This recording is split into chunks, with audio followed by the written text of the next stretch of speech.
اعوذ باللہ من الشیطان الرجیم بسم اللہ الرحمن الرحیم۔ اللہ دی تعریف توصیف تو بعد لکھاں کروڑاں درود و سلام نبی پاک دی ذات بابرکات پہ۔ آج میں جو موضوع شیئر کرنے لگا ہوں آپ سے وہ ہے صحبت کے اثرات۔ یہ صحبت جو ہوتی ہے یہ انسان کے اوپر اس کے بہت زیادہ اثرات ہوتے ہیں، جیسے قرآن پاک میں کہ وَاصْبِرْ نَفْسَكَ مَعَ الَّذِينَ، اے لوگوں ان لوگوں کے ساتھ رک جاؤ، ان لوگوں کے ساتھ بیٹھو، ان لوگوں کے پاس صحبت اختیار کرو جو دن رات اللہ کی چاہت کرتے ہیں، اللہ کی طرف متوجہ ہوتے ہیں۔ اے لوگوں ان لوگوں کے پاس مت بیٹھو جو اللہ سے دور ہو گئے، اللہ سے بھٹک گئے، اللہ کی راہ سے دور نکل گئے، ولدالین والے زمرے میں جو آتے ہیں۔ تو یہ صحبت جو ہے اس کے بہت زیادہ اثرات ہوتے ہیں۔ پھر نبی محترم سرکار دو عالم نے فرمایا صلی اللہ علیہ وسلم نے کہ اگر صحبت جو ہے وہ آپ عطر والے کی کرے، عطر فروش والے کی دکان پہ بیٹھے، تو چاہے وہ عطر آپ کو نہ ملے نہ دے، لیکن خوشبو تو آپ لے کے اپنے دماغ کو معطر کر سکتے ہیں۔ اور اگر آپ لوہار کے پاس بیٹھیں تو بٹی جلے گی تو آپ نہ ہی جلے، تبھی وہاں سے کچھ جو چنگاڑے ہیں وہ اڑ کے آپ کے کپڑوں پہ پڑیں گی اور آپ کے کپڑے جو ہے وہ خراب ہو جائیں گے، چھلنی ہو جائیں گے۔ تو یہ صحبت کے اثرات بہت زیادہ ہے۔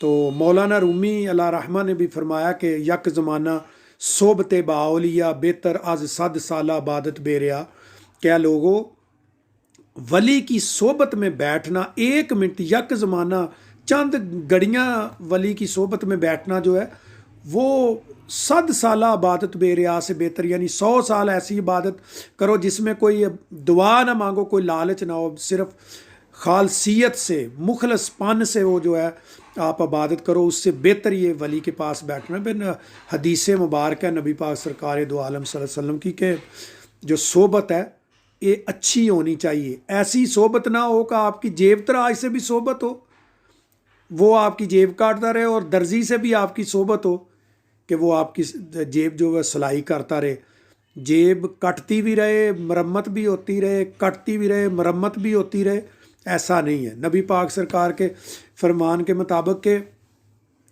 اللہ پاک اللہ اپنے ولیوں سے بھی پیار کرتا ہے، جو ان سے محبت کرتے ہیں ان سے بھی پیار کرتا ہے، جو ان کو ملنے آتے ہیں ان سے بھی پیار کرتا ہے، جو ان سے محبت کرتے ہیں، چاہت کرتے ہیں، ان سے بھی اللہ پاک پیار کرتا ہے۔ کیونکہ اللہ پاک اپنے ولیوں کے بارے میں فرماتا ہے کہ مجھے اپنے دوست سے، ولی سے اتنی محبت ہے کہ اگر وہ کہے کہ یہ دنیا تباہ کر دے رب العالمین تو میں ایک منٹ میں یہ دنیا ساری جو ہے وہ تباہ کر دوں۔ تو صحبتوں کے اثرات ہیں نا۔ اب دیکھو صحبتوں کے ایسے اثرات ہو کہ دیکھو کوئی آدمی اب کتنی بھی عبادت کر لے وہ صحابی نہیں ہو سکتا۔ ایک صحابی کی اتنی منزل بلند ہے، اتنا اس کا مقام بلند ہے کہ پوری دنیا کے ازل سے ابد تک جتنے اللہ کے ولی ہیں وہ تمام کے تمام مل جائیں، ان کے مرتبے اور شان کا ایک منار بنا لیا جائے، تو جہاں پہ وہ منار ختم ہوگا اس سے بہت آگے اس صحابی کی شان شروع ہوگی جس نے صرف ایک نظر نبی پاک سرکار کو ایمان کی حالت میں دیکھا ہے۔ یعنی صحابی کوئی آدمی نبی پاک کے وقت کے بعد نہیں بن سکتا، یہ صحبت ہی ہے۔ پھر جنہوں نے نبی پاک سرکار دو عالم کی صحبت جن کو نصیب ہوئی وہ صحابی ہو گئے۔ صحابیت کسی کو نہیں مل سکتی۔ پھر جو صحابی جو صحابہ کرام رضوان اللہ علیہ تھے ان کی جنہوں نے صحبت اختیار کی وہ تابعی ہو گئے۔ تابعی بھی کوئی نہیں بن سکتا اب۔ جو پھر انہوں نے تابعیوں کی جن لوگوں نے صحبت کی وہ تبع تابعین بن گئے، پھر اولیاء کرام بن گئے، غوث کتب ابدال بن گئے۔ پھر ایسے صحبتوں کے بھی درجات ہوتے ہیں، جیسے صحبت نبی پاک کی صحابی بناتی ہے، صحابی کی صحبت جو ہے وہ تابعی بناتی ہے، تابعی کی صحبت جو ہے وہ تبع تابعین بناتی ہے۔ اس طرح اولیاء کرام بھی جو اللہ کے ولی، بہت بڑے اللہ کے ولی ہیں، ان کی صحبت سے زیادہ فیض ملتا ہے۔ بعض اوقات بعد جو علماء کرام ہیں، علماء حق یعنی جو عالم لوگ بہت بڑے جو اللہ کے ولی ہو گزرے ہیں پہلے وقتوں میں، ان کا کوئی مسئلہ روحانی طور پہ پیش آتا تھا تو وہ بہت عبادت سے وہ مسئلہ حل نہیں ہوتا تھا، تو پھر وہ کسی ولی کی مجلس میں جا کے تو بیان کرتے تھے کہ اے میرے دوست یا بابا جی یہ میرے کو پرابلم ہے، میری روحانی یہ پرابلم ہے۔ تو وہ ایسے نظر ہی کرتے تھے، یا کئیوں نے تو لکھا کہ ہم ان کی بس صحبت میں ہی جا کے بیٹھے، تو اللہ پاک نے وہ جو ہماری مشکل تھی وہ ان کی صحبت کے اثر سے ہی جو ہے وہ دور کر دی مشکل، اور اللہ پاک نے مشکلوں کو آسان کر دیا۔ تو صحبت کے اثرات بہت ہوتے ہیں۔ ابھی صحبت آج کل کیا صحبت، اگر جیسے آپ موبائل دیکھتے ہیں، آپ بھی ایک صحبت میں ہیں۔ اگر آپ اچھا کوئی مواد دیکھ رہے ہیں تو آپ اچھی صحبت میں، اگر آپ بری کوئی چیز دیکھ رہے ہیں، گیت سن رہے ہیں، گانا سن رہے ہیں، کوئی فلم مووی دیکھ رہے ہیں، تو وہ بری صحبت بھی ہے۔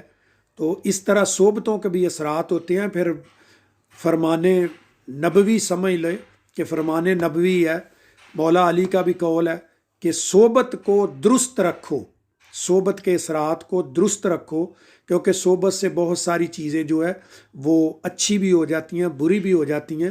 تو پھر بھی یہ فرمان ہے کہ اگر کوئی آدمی رات بھر بھی جاگتا ہے لیکن اس کے جاگنے میں اللہ کا ذکر نہیں ہے، عبادت نہیں ہے، قرآن کا پڑھنا نہیں ہے، درود پاک کا پڑھنا نہیں ہے، اللہ کا ذکر کرنا نہیں ہے، نفلی عبادت نہیں ہے، تو وہ رات جو ہے وہ انسان کے جسم میں صرف شر پیدا کرتی ہے، برائی پیدا کرتی ہے۔ کیونکہ رات کو پنجابی میں کہتے ہیں کہ دو ہی آدمی جاگتے ہیں، ایک چور اور ایک ولی، یعنی ایک فقیر اور ایک چور۔ فقیر تو جاگتا اپنے اللہ کا قرب حاصل کرنے کے لیے، اور چور جاگتا ہے چوری کرنے کے لیے۔ تو اگر آپ فقیر نہیں ہیں، رات میں اللہ کا ذکر نہیں ہے، عبادت نہیں ہے، اللہ کے قرب کا کوئی وسیلہ آپ نہیں کر رہے، نفل نہیں پڑھ رہے، قرآن پاک نہیں پڑھ رہے، ویسے ساری رات جاگ رہے ہیں، تو پھر کوئی اور صحبت ہوگی۔ کیونکہ رات بھر آدمی اکیلا تو نہیں جاگتا، کوئی نہ کوئی تو صحبت ہوگی۔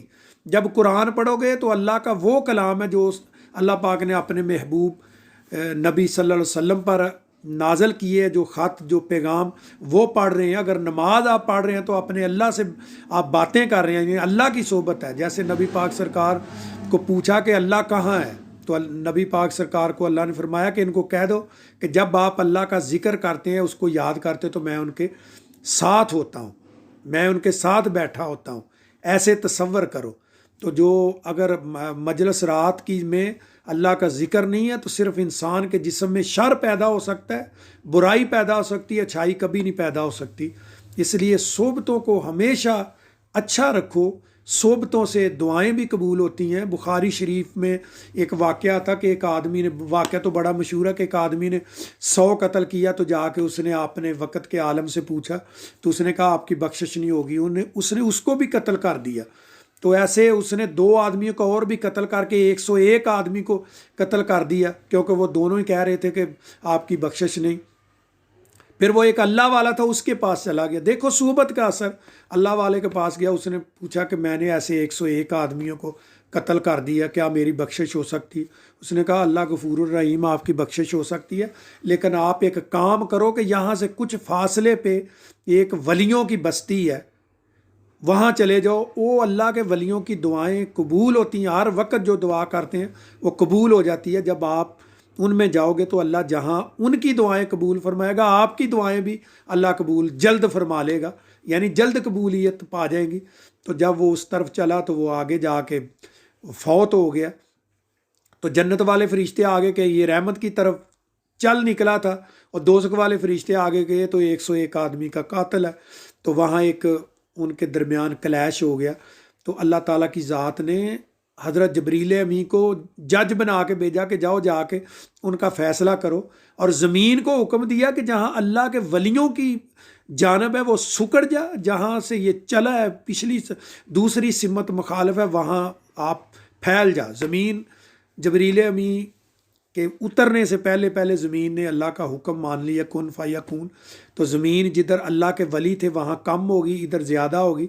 تو وہ آدمی جہاں گرا تھا بالکل سینٹر تھا جہاں اس کے قدم تھے۔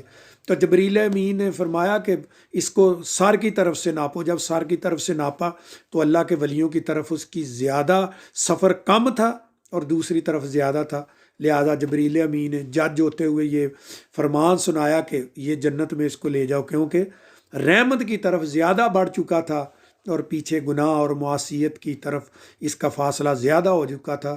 اس صحبتوں کے اثر تھے، اللہ کے ولیوں کی صحبت میں جانے کے لیے تیار تھا، تو اللہ پاک نے اس کے صدقے بخشش کر دی۔ آج بھی اللہ پاک انہی نیک صالح ولیوں کی طفیل، انہی کے وسیلے سے ہماری بخشش فرمائے، ہماری دنیا بھی اور آخرت بھی بہتر فرمائے، اور آخرت میں انہی کے وسیلے سے ہماری نجات فرمائے۔ وآخر دعوانا ان الحمدللہ رب العالمین۔ الصلاۃ والسلام علی رسول الکریم اشرف الانبیاء والمرسلین وخاتم النبیین۔ السلام علیکم ورحمۃ اللہ وبرکاتہ۔